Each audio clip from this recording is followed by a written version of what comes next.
tardes a todos.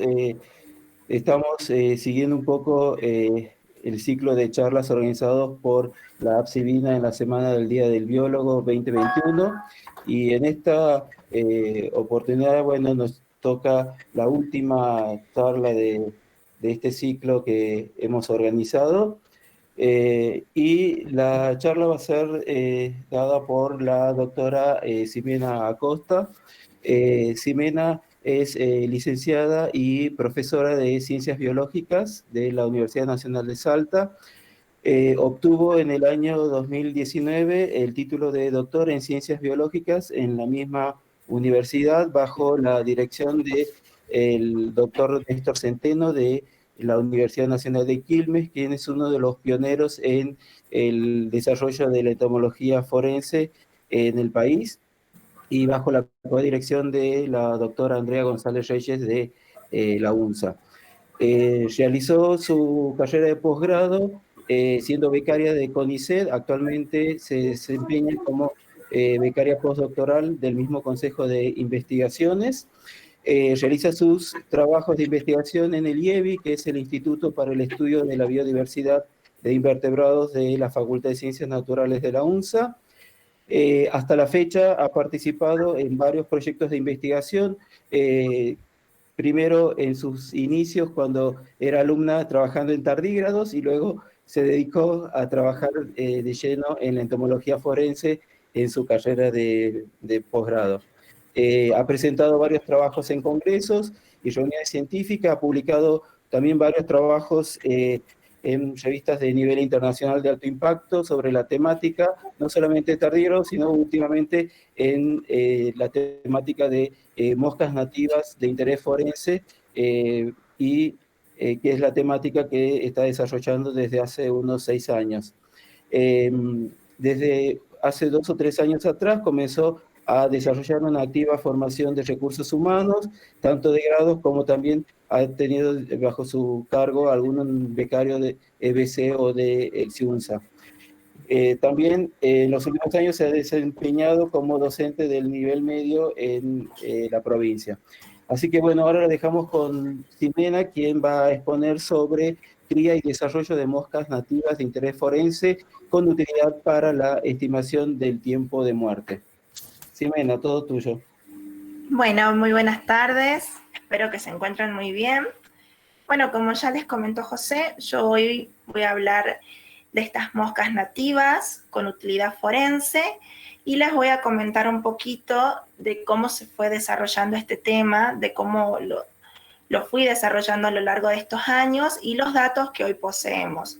Específicamente, yo me voy a enfocar en moscas nativas del género Lucilia, que es el género en el que yo estoy trabajando y del cual estoy obteniendo información Nobel para la provincia y para Argentina. Bueno, a lo largo de esta presentación vamos a ver cómo se obtienen estas especies de Lucilia, cómo es su cría en laboratorio, también su cría en campo y el tratamiento de las muestras que se obtienen a través del desarrollo. Bueno, para obtener moscas de Lucilia, cosas que debemos tener en cuenta en el campo y que fuimos aprendiendo a lo largo de los años es que estas moscas son de tamaño mediano, son menos grotescas, es decir, menos grotescas que otras moscas que pueden aparecer, ya que tienen la cabeza y el abdomen más angulados, como pueden ver en estas fotos, tienen una cabeza un poco más angulada y el abdomen también. Contrario a otras especies y familias que suelen tener esta parte de la cabeza y del abdomen más redondeado, más bien. También la podemos reconocer por el color, ya que tienen todo el cuerpo metalizado completamente, tanto el tórax como el abdomen. En el caso de Lucilia purpurascens, su color es azul violáceo, y de Lucilio cricornis, este es verde o bien verde azulado, ¿sí? Lucilia purpurascens y Lucilio cricornis son las dos especies de Lucilia que están presentes en Salta y que son nativas. ¿Tenemos otras especies de Lucilia? Sí, sí tenemos. como Lucilia cricornis y Lucilia cuprina, pero estas especies son cosmopolitas, es decir, que son exóticas y se encuentran mayormente en las ciudades. ¿Qué otras cosas tenemos que tener en cuenta en el campo si queremos recolectar estas especies que son nativas, recordemos, es decir, que su perfil es diferente al de otras especies que quizás ustedes hayan podido leer o escuchar en alguna charla? La cobertura vegetal es fundamental, ya que estas moscas prefieren estar bajo la protección de la radiación solar, ya sea en zonas arboladas y o con parches frecuentes, es decir, tengo un arbolado, aunque sea pequeño, habrá un poco de camino, de otra cosa, cercano tengo otro parche, otro arbolado, cosa que ellas puedan movilizarse más allá de que eso esté interrumpido por cierta antropización, ¿no? Bueno, Lucilia purpurascens es muy umbrófila, que quiere decir que prefiere los lugares más sombríos, con menos luz, ¿sí? Donde le impacte menos la luz. Y Lucilio cricornis es más tolerante a la luz solar. ¿Qué aclaración me gustaría hacerles? Que ambas moscas son umbrófilas, ¿sí? Ambas prefieren la protección de la radiación solar y estar en lugares donde hay sombra, ¿sí? Comparado a otras moscas que si uno pone, por ejemplo, o mejor dicho, hay un cadáver en el sol, por ejemplo, no tienen ningún problema en ir hacia allí. En cambio, estas moscas se protegen más de lo que es la radiación solar, ya que resulta mortal para ellas. Dentro de esto, de que ambas son umbrófilas, Lucilia purpurascens es mucho más umbrófila todavía, ya que prefiere lugares casi oscuros completamente, y Lucilio cricornis, en cambio, soporta más la luz solar, se conforma con una sombra, más allá de que esté todo radiante, pero siempre buscando la sombra. Respecto a la temperatura, Lucilia purpurascens tiene una baja tolerancia a las altas temperaturas y Lucilia cricornis tiene una mayor tolerancia. Y contrariamente, Lucilia purpurascens sí tiene una alta resistencia al frío y Lucilia cricornis no, ¿sí? Esto también es similar a lo que sucede con la cobertura vegetal. Ambas especies en sí no toleran grandes temperaturas, ¿sí? Como por ejemplo 35 grados, sostenidos mucho tiempo, pero dentro de la tolerancia que ellas tienen, Lucilio cricornis es más tolerante a la temperatura que Lucilia purpurascens, y cuando las temperaturas son altas y cuando la temperatura es baja, Lucilio cricornis tiene una menor resistencia y Lucilia purpurascens tiene una mayor resistencia. Esto hablando de la letalidad, es decir, que se mueren bajo estas condiciones, o bien se empiezan a debilitar o a esconder o a mermar su movilidad. Bueno, esto es para mostrarles cómo es el ambiente en el que se las puede encontrar. Como vemos, esto no tiene ningún tipo de antropización, es decir, aquí hay poco o casi nula intervención humana, tenemos un ambiente más bien selvático, protegido por muchos árboles, aquí hay muchas sombras, si bien le da el sol, es por momentos muy cortos, igual hay protección debajo de estas grandes hojas. Este es un ambiente clásico donde se las puede encontrar tranquilamente. Otra cosa, al momento de querer capturarlas, es que hemos perfeccionado un método que consiste en la utilización de dos cebos. Uno que está en alto grado de putrefacción, es decir, que tiene mucho olor a podrido, y funciona como un atrayente rápido, es decir, yo rápidamente hago que las moscas se acerquen al lugar, ¿sí? Desde kilómetros a la redonda se acercan rápidamente hacia donde yo estoy. Y una vez en el lugar, yo coloco otro cebo cercano a que está podrido, coloco otro que es fresco, completamente fresco, es decir, que no tiene ni un día, es más, tiene horas, y mientras más sangroso sea, mejor. Y en este cebo fresco, en donde yo capturo estas especies de Lucilia. ¿Por qué? Porque estas especies de Lucilia no suelen posarse sobre carne muy putrefacta, ¿sí? No es algo que a ellas les atrae, ellas prefieren la carne fresca. Si bien el olor hace que ellas se acerquen, en su elección ellas prefieren una carne completamente fresca y es el que van a buscar. Esto es muy rápido, dependiendo de qué tan oloroso sea ese cebo que utilicemos, y también dependiendo del clima, de la temperatura y mucho también el viento. El comportamiento, estas moscas, al igual que cualquier otro animal silvestre, son también, tienden a mantenerse alejado de la actividad humana, ¿no? Entonces, la presencia de uno impide que ellas se acerquen rápidamente, son escurridizas, son sigilosas, se acercan, si bien ya están en el lugar, al cebo se acercan con mucho cuidado. No es que vienen, se asientan, sino que están ahí mirando. En cambio, si uno se aleja un poco más, son más rápidas en ese sentido. Entonces, ellas tienden a tener ese cuidado cuando hay personas para acercarse a los cebos, ¿sí? Son muy, digamos, uno se acerca un poco y rápidamente vuelan de nuevo. Y las otras moscas, por ejemplo, las que tienden a sentarse en este cebo más putrefacto, uno puede ponerles el pie encima, la mano, recogerlas, soltarlas, no les impacta en lo más mínimo, ellas siguen ahí, comen, comen, comen, comen. Y estas no, estas tienden a tener un aspecto mucho más escurridizo.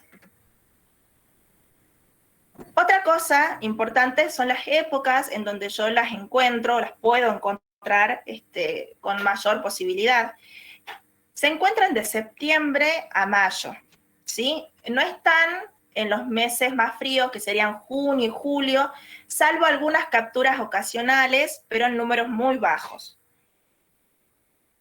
Entre estos meses, febrero y marzo, son los meses donde la abundancia de estas moscas está en su punto óptimo, es decir, es mayor que en toda la otra temporada, y también la reproducción en esta época es mayor, es decir, se obtienen más puestas, más huevos por puestas, y a su vez los huevos que se obtienen son viables. ¿Qué quiere decir esto? Que van a nacer efectivamente larvas. ¿Por qué aclaro esto? Porque estas moscas nativas, con las que yo trabajo por lo menos, yo puedo obtener puestas, es decir, puedo obtener huevos, pero esos huevos no siempre nacen, ¿sí? Son tan sensibles y hay que tratarlas con tanto cuidado que no siempre los huevos que uno obtiene son viables de estas moscas. En esta época de febrero y marzo tendemos a encontrar que la mayoría de las puestas que uno obtiene, de los huevos que uno obtiene, tienden a continuar su ciclo y finalmente nacen las larvas y bueno, hasta volver a obtener el adulto. Este es un gráfico de lo que les acabo de contar, donde podemos ver las abundancias de las moscas a través de los diferentes meses del año. Y esto que ven acá, estas líneas, aquí tenemos las referencias, son las distintas variables ambientales que consideramos al momento de estudiarlas, como lo es, por ejemplo, la temperatura, la precipitación, ¿sí? La nubosidad y la humedad relativa. ¿Qué sucede en los meses de febrero y marzo, que son estos? En estos meses lo que sucede es que las temperaturas no llegan a un pico máximo, es decir, las temperaturas no son las máximas del año en estos meses, como sí lo son en diciembre y en enero, ¿sí? En febrero y marzo sí hace calor, pero no llega a esos 38 grados que a veces tenemos, por ejemplo. Y a su vez las lluvias, hay más lluvias en estas épocas, pero las lluvias a su vez no tienden a ser tan copiosas como en diciembre y en enero, donde caen torrenciales de golpe, sino aquí que como que tiende a estar más nublado, las lluvias son más suaves, y eso aparentemente es algo que les impacta al momento de reproducirse. Y la cobertura, esto es la cobertura de nubes, es decir, la nubosidad que hay en el cielo es mayor en estas épocas, lo que va relacionado a su poca afinidad con la luz solar. Bueno, ¿cómo podemos obtener huevos de esta especie y cómo los obtengo yo? Yo recolecto las moscas en tubo, yo que ya tengo ojo bastante entrenado, las recolecto en el campo, y debo decir que mis ayudantes también ya tienen el ojo muy entrenado.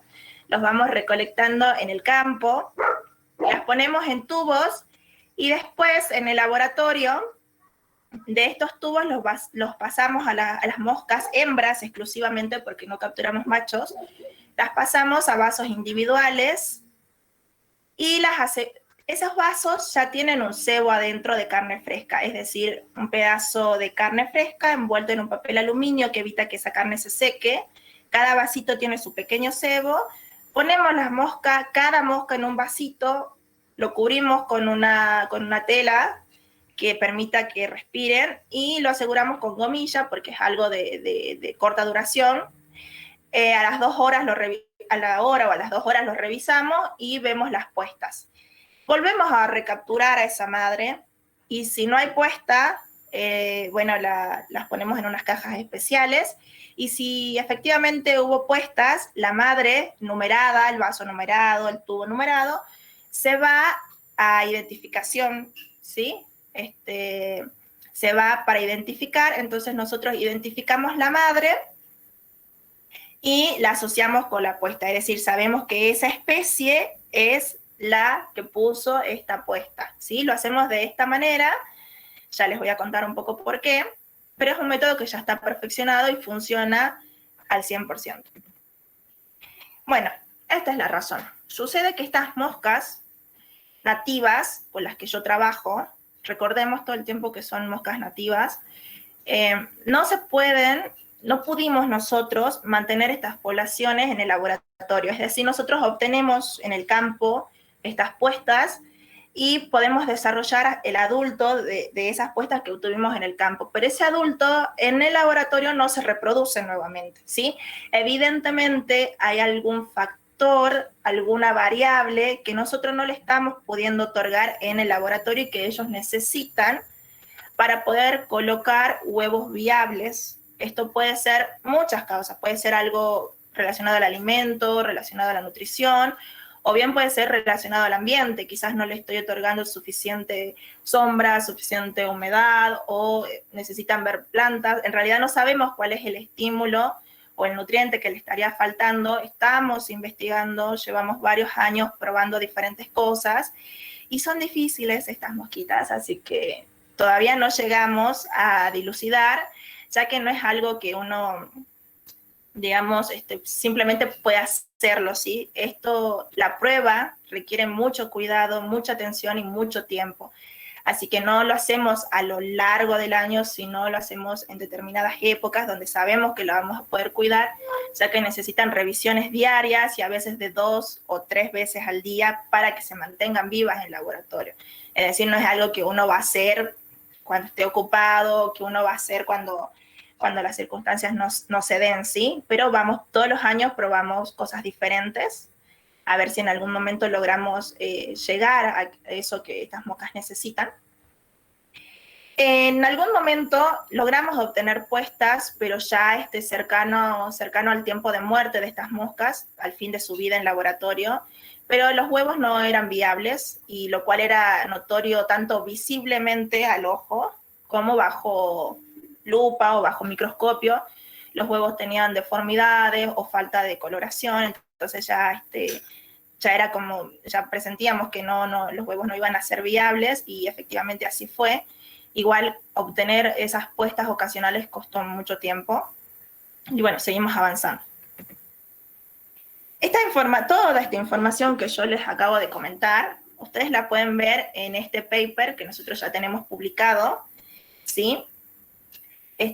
Específicamente se refiere a estos aspectos más de campo, relacionados a la distribución, al comportamiento de las moscas. Está todo resumido acá y presentado con sus respectivos datos estadísticos que avalan.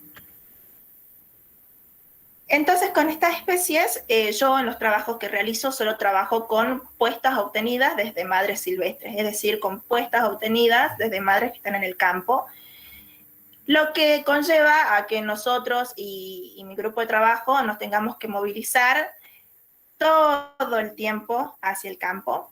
Todo el tiempo queremos obtener huevos, hay que ir al campo, ¿sí?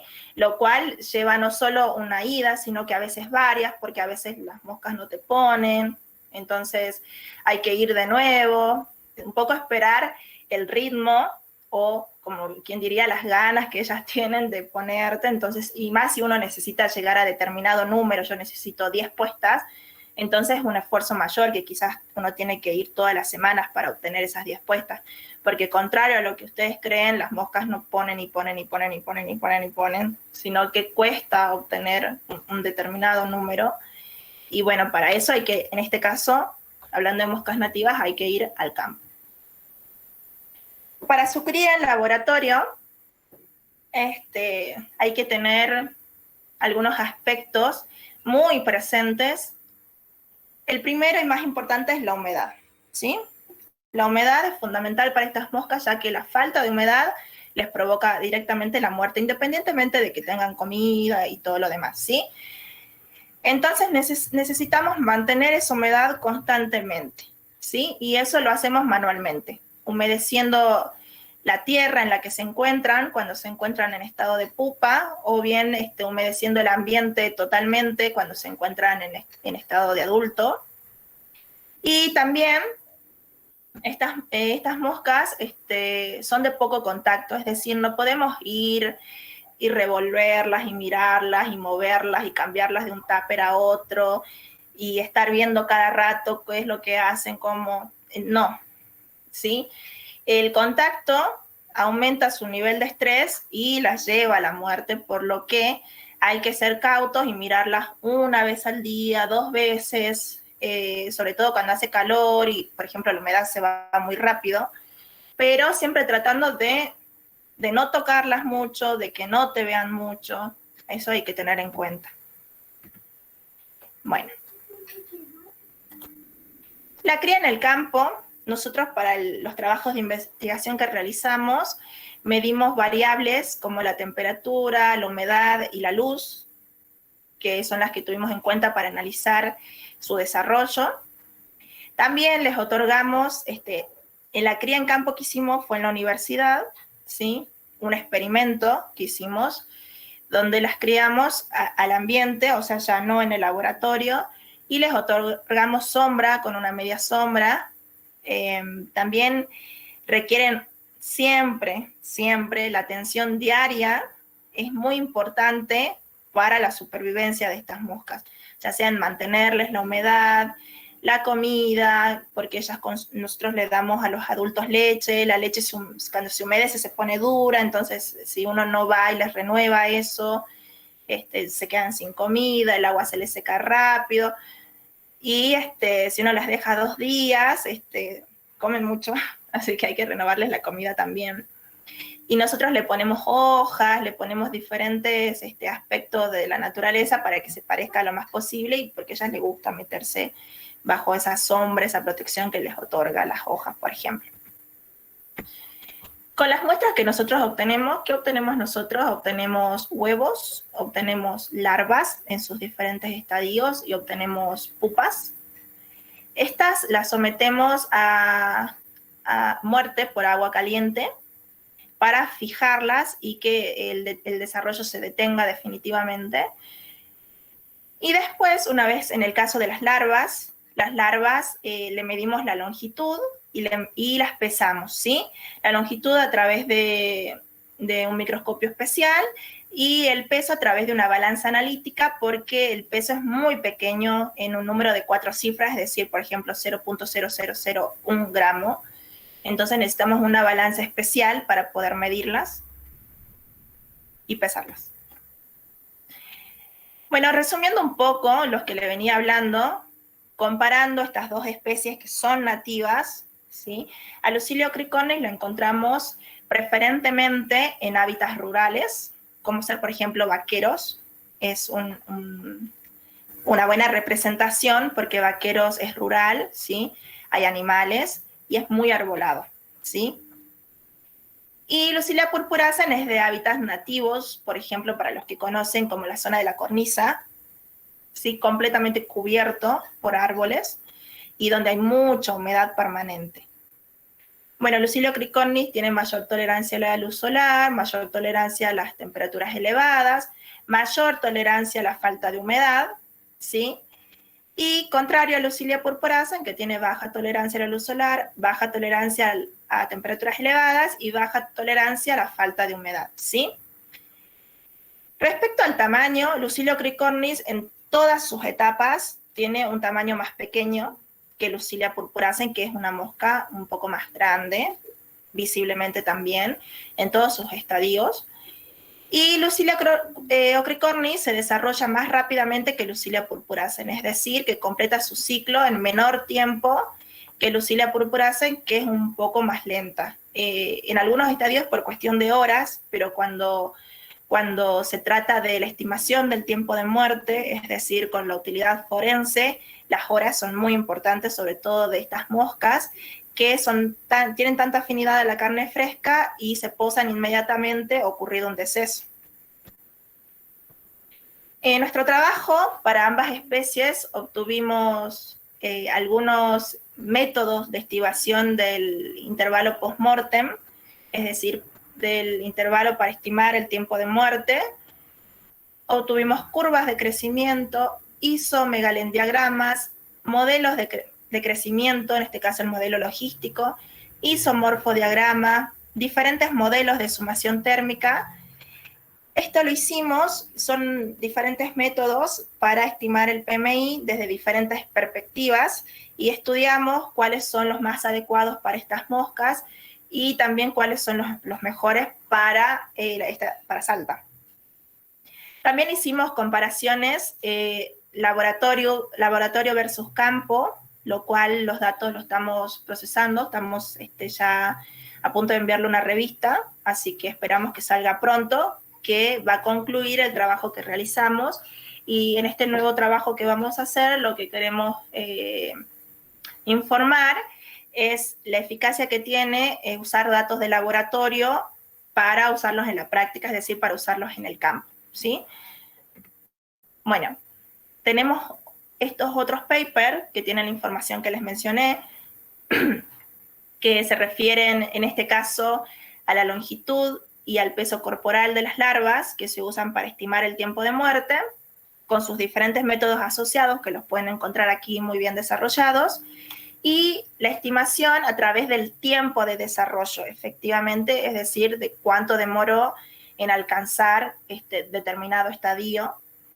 Y también hay otros métodos asociados a esta variable que lo podemos encontrar en este trabajo que ya está publicado.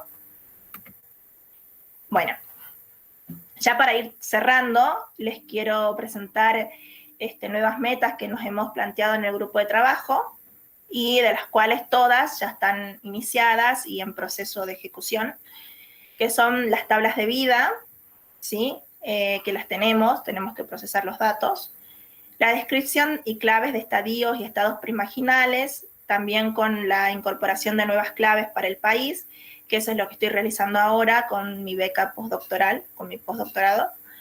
El desarrollo embrionario del estadio de huevo y pupa, esto se refiere al desarrollo interno del huevo y de la pupa de estas moscas.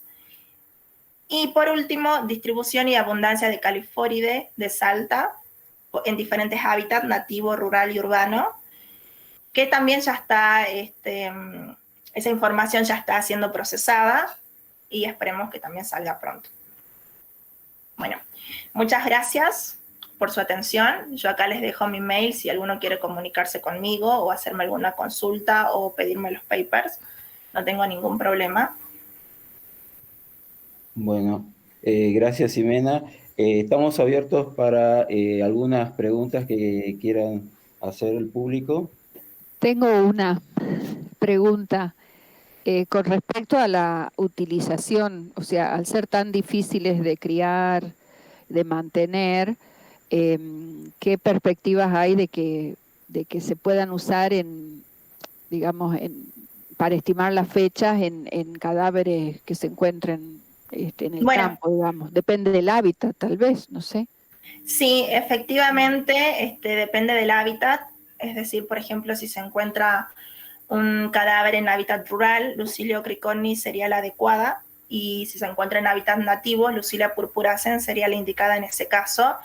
Y debido a su gran afinidad por la carne, tienden prontamente a sentarse en los cuerpos, porque sobre todo suponiendo que no hay presencia humana alrededor, es decir, está el cuerpo ahí y no hay nada en sí que las esté espantando, como por ejemplo cuando yo estoy en el campo y las recojo, que voy con todo el equipo, vamos varios, es diferente, digamos, o sea, en solitario ellas funcionan muy bien, colocan sus huevos, se desarrollan sin ningún inconveniente, ¿sí?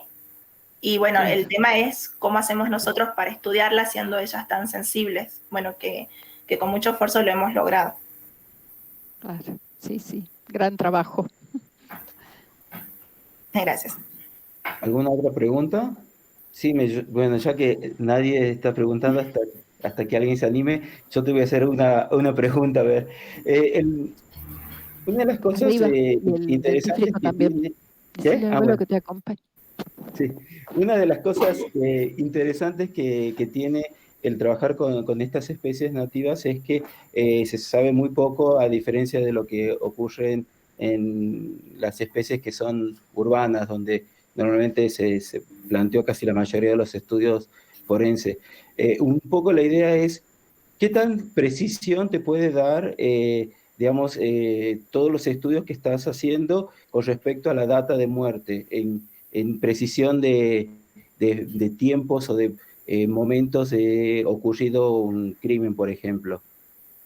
Bien, bueno, basándonos en el paper que está por salir, que estamos haciendo publicidad, podemos decir que depende del estadio, ¿sí? Como en biología todo depende del estadio, y cuando está en estadio de larva, sobre todo larva 1 y larva 2, la, la precisión que otorgan estas moscas es, podríamos hablar de un 90% hasta un 100% en algunos casos, dependiendo del método que se use.